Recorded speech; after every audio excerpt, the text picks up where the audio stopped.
Hey everybody, it's the world's hairiest cheerleader here again today for our walk and talk. Really like these little chats. Uh, just helps me get out of my head, helps me, one encourages me to get exercise too. So, anyway, uh, it's kind of weird how inspiration or ideas for different creative projects can just hit from seemingly random occurrences. It's an offhand remark, a throwaway line from another medium. Just about anything can cause inspiration for me, at least. And I'm working to train myself to be open to those bits of inspiration, to be cognizant of other possibilities and other options and alternatives. And what I mean is, when I go to a theater to see a play, I'm always looking for some way to adopt another style, or I don't want to say steal, because that's, I'm not trying to outright steal anything, but take inspiration from how somebody did one thing and see what I can do with that.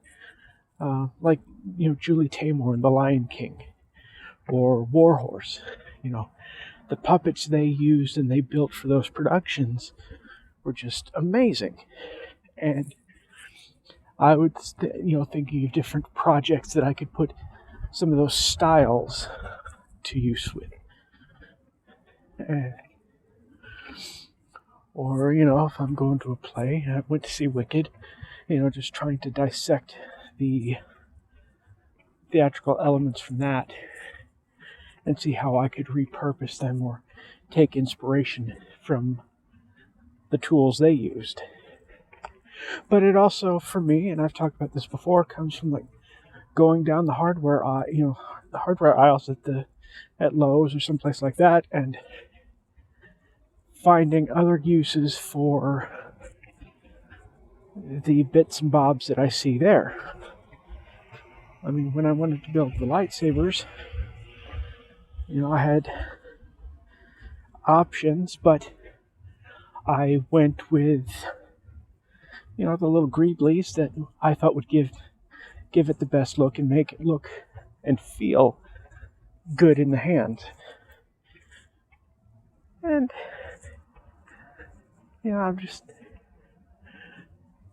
it's just, for me, it's different things,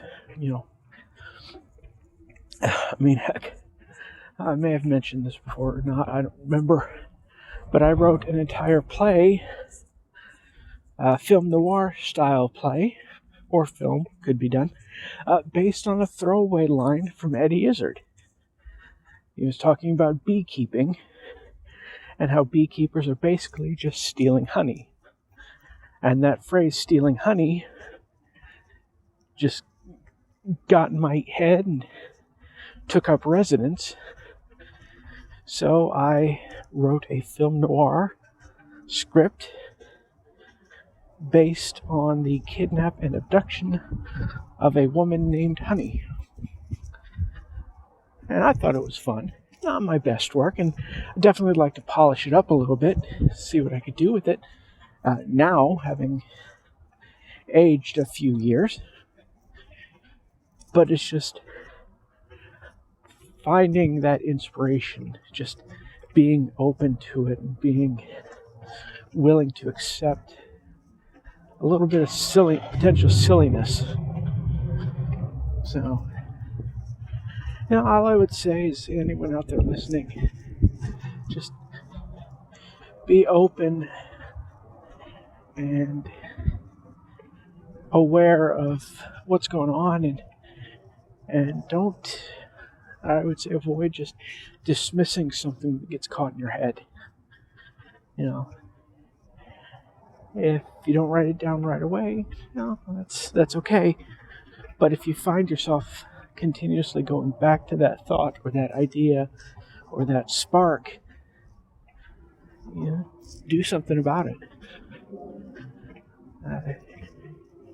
And sometimes, like, in my case, I'll have a spark that hits and it dies out, but I'll start working on it and it'll die out. Sometimes I'll get back to it, sometimes I won't, sometimes it's gone forever.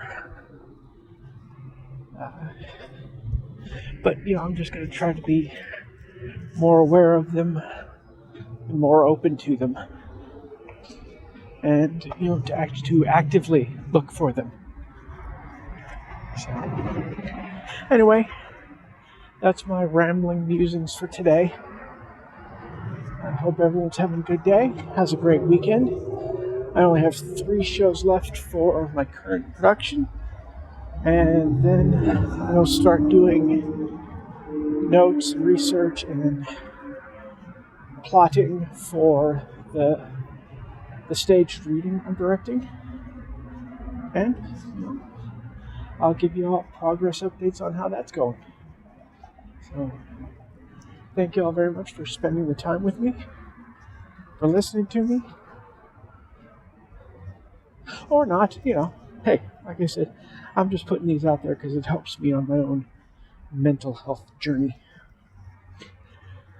But I appreciate anybody that does listen. And if you don't, I love you no matter what.